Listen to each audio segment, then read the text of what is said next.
Hey guys, Frightener22 here, and welcome back to part 3 of my Blu-ray collection video series. Let's go and get right back into it.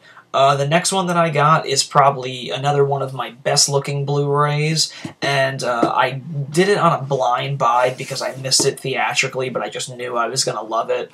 And it's the Blu-ray DVD combo pack of Fantastic Mr. Fox. This film's awesome. It's incredibly well done. The animation is unbelievable. It's stop motion again. It's directed by Wes Anderson. It has the voice talents of like George Clooney and Meryl Streep and stuff like that.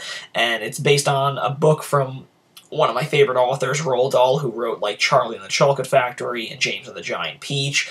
But yeah, it looks incredible. It's so fucking funny. It's like one of the funniest kids movies, and it's like not even really for kids. I mean, it is, but it's got so much adult dry humor that it's gonna like make you like cry hysterically. I personally like found this movie hysterical. So yeah, as far as Blu-ray goes, like I said, it's one of the best looking Blu-rays I have in my collection, and once you see it, it's really easy to see why.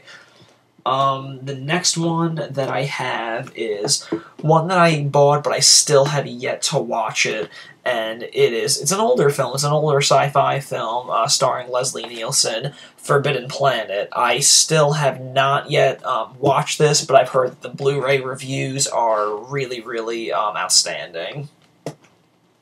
Yeah, it's really hard to keep the stack of Blu-rays up on the shelf as I, you know, slowly review them all. The next one that I got is another one from the Roger Corman Cult Classics line, and that is Forbidden World. I have this on DVD, and I've only watched the DVD version of it, but I've actually heard that the transfer on this one is pretty good. The movie's really kick-ass.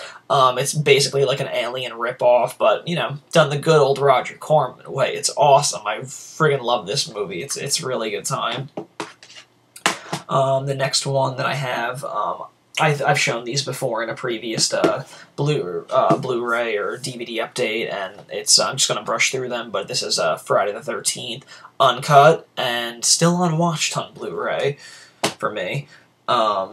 And of course the next one is Friday the 13th 2, still unwatched.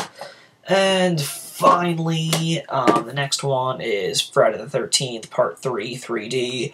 You can watch it in 3D or 2D, and it comes with the 3D glasses, just like the DVD release did when that originally debuted.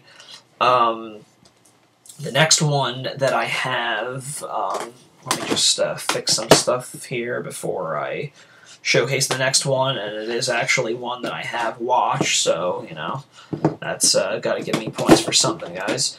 The next one is Adam Green's film, and it's Frozen. This is, I finally got around to watching this one, and this was really good. It's really fucking scary, puts 3 kids on top of a ski lift and they get trapped there for the weekend, so they're kind of confronted with the idea of either freezing to death or jumping and potentially killing themselves. But it looks great on Blu-ray, and it's scary as shit.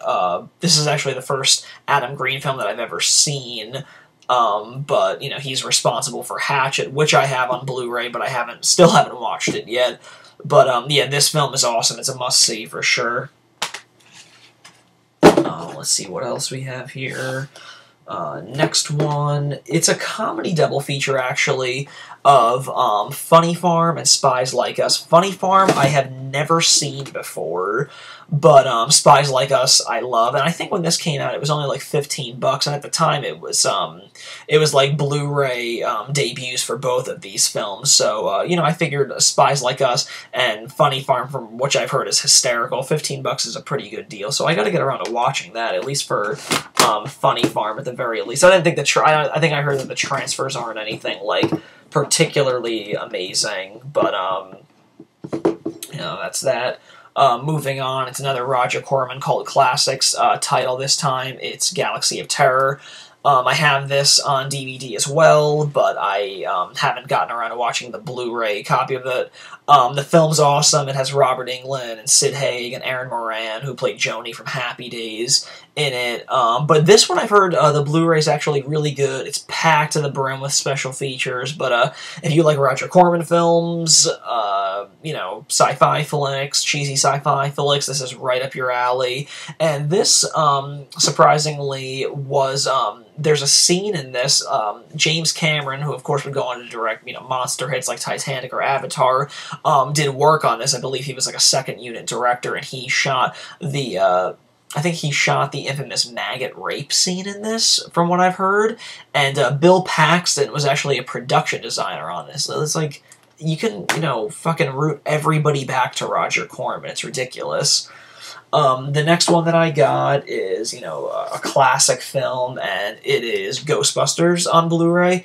I personally think it looks great on Blu-ray. I thought it sounded great and it looked great. Some people are kind of like, you know, they didn't think it was really the best transfer. They thought it was kind of dirty, but, you know, it's from '84, you know. It's got some, you know, grain in it and stuff, but I kind of like that. I don't want, for some reason, I do enjoy a little grain in there, because I like to, you know, keep it reminiscent of how I remember watching. I don't want it to be absolutely perfect, but, I mean, I think it looks great. You know, Slimer, the proton streams, like, everybody looks really good, and those things just come alive that much more in the Blu-ray, Blu-ray transfer, so that's a good one to have in the collection.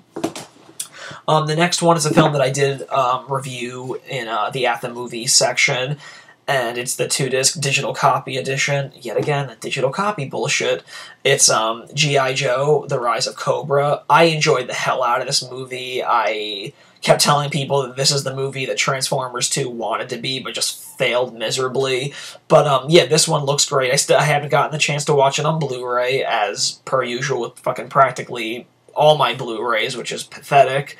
But, yeah, this one's awesome. I love this film, and I can only imagine it being that much more enhanced on the Blu-ray, transfer. Now, where the hell's the sequel? Because it was awesome. And the next one I got is from one of my favorite directors of all time, and it's the 25th anniversary edition of Gremlins. I love this movie. I really want the second one to come to Blu-ray, because it's so worthy of that. There's nothing really new to contribute as far as special features. It's got over 10 minutes of additional scenes, a making of featurette and commentaries that were just ported over from the original release. There's 2 of them on here. One with Joe Dante, Phoebe Cates, Zach Galligan, Dick Miller, and Howie Mandel, and then the other one is with Dante and the producer and the special effects artist. But yeah, I haven't gotten around to watching this one, but I will, because I do plan on reviewing that one in the very near future.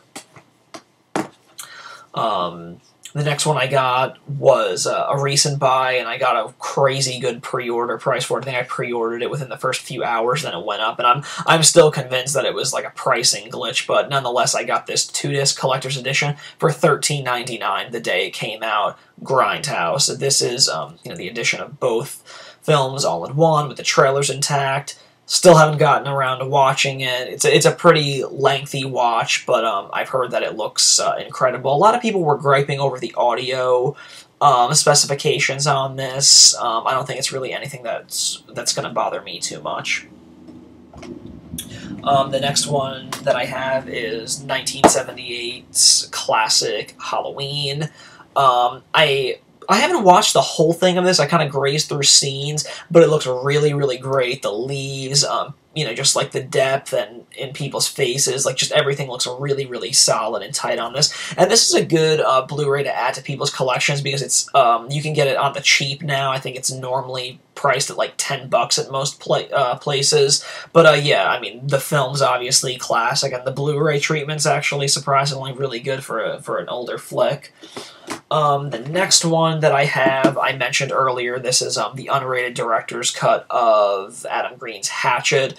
I did a blind buy on this because I've just been hearing shit about it for years, and upon buying Frozen and enjoying that as much as I did, I really, that kind of pushed me over the edge to finally check out, like, the first thing that put Adam Green on the map, so I'm excited to check that one out. The next one I got is Rob Zombie Presents The Haunted World of El Super Beasto. I've watched this. It's pretty over the top. It's crazy. It's like a Ren and Stimpy cartoon on like more acid than Ren and Stimpy were doing, but I liked it. I mean, it's got a lot of vulgar humor in it. I found myself cracking up at this a lot, actually, and the animation is pretty good. A lot of people were just kind of saying that it was alright. I'd give it a little bit better than alright. I think it was a pretty cool experimentation for, like, Rob Zombie to do, because he's always been a pretty talented artist from what I understand, and, having his, like, creative direction on an adult animated film was pretty cool, so this was a cool flick. And it looks really good, too. The next one was one of my favorite comedies of 2010, and that is Hot Tub Time Machine. This is the unrated edition. It looks great, sounds great, everything's awesome. Got a killer cast in this. John Cusack, along with some other 80s icons in cameo roles like Chevy Chase, Crispin Glover, and William Zabka. But yeah, this movie's fucking hysterical. I was like crying watching it, and looks solid on Blu-ray. Let me just move the giant stack that I have next to me so I can make room for the next bunch. So what do we have here? The next one is another Rob Zombie film, his first film, actually, and it is 2003's House of a Thousand Corpses. I picked this up, actually, the day I got my Blu-ray player, but I still haven't watched it, and I got it for like $10. I really dug this movie. The next one that I got was, and this is just next to it because it is its sequel and it's the unrated cut of The Devil's Rejects. Still haven't watched this one yet, but yeah, I love that movie. It's really good. Wow, I got so much shit over here. The next one that I have is another one from the Roger Corman Cult Classics lineup, and it is Humanoids from the Deep. I have the DVD of this. I actually really enjoyed this movie a lot. I haven't watched the Blu-ray, like I said, but this is one that I actually heard that it looks really, really good on Blu-ray. And again, Shout Factory's been doing a really good job on the special features, so there's tons of shit on this to keep you entertained. But yeah, this is a really good Corman film to have. The next one I have is Tarantino's most recent film, the 2-disc special edition of Inglourious Bastards. I still haven't watched this one on Blu-ray yet, but the film's really, really good. It's probably the best thing that he's done since like Pulp Fiction. I really enjoyed it. The next one I got, I enjoy this movie when I saw it, and there's a review of this in the At the Movies section, but I just watched it recently, and it's not really holding up too well, which is kind of a shame, because I think I did enjoy this a lot. And this is the unrated cut, but it includes both the theatrical and the unrated version, and it's Jennifer's Body. I haven't watched it on Blu-ray since I've gotten it, but yeah, I don't know, I just watched it recently on demand, or on television, and I just wasn't really into it as much as I was back when I saw it theatrically. The next one I got is one of my favorite films of all time, and it is The Karate Kid. I love this film. Like I said, it's one of my favorite films of all time. Once it got released, I just, had to snag it up. I, haven't been in any rush to watch it lately, because I've seen this movie so many times. I never grow old of it, but I just haven't really been in the mood for it. And the same day that it was released, The Karate Kid 2 was released out on Blu-ray, so I had to snag up both of them. I really would love The Karate Kid 3, because that one is just a ton of fun, too, but, I'll settle for whatever I can get. Next one I got was the Blu-ray DVD combo of Kick-Ass. I saw this one theatrically. This is one of my favorite films of 2010. Yeah, it's awesome. Of course, I haven't gotten around to watching it on Blu-ray, but I've heard nothing but great things about it. So, yeah, I can imagine. I'm actually been in the mood for this one lately, so I'll probably pop this one in sooner rather than later. The next one I got is the 2009 unrated version of The Last House on the Left. This one looks great. It's creepy. I think that it's a really well-done remake of the original. You can't really, say that it's better than the original, but it holds up really, really well on its own. It's really well made and really creepy.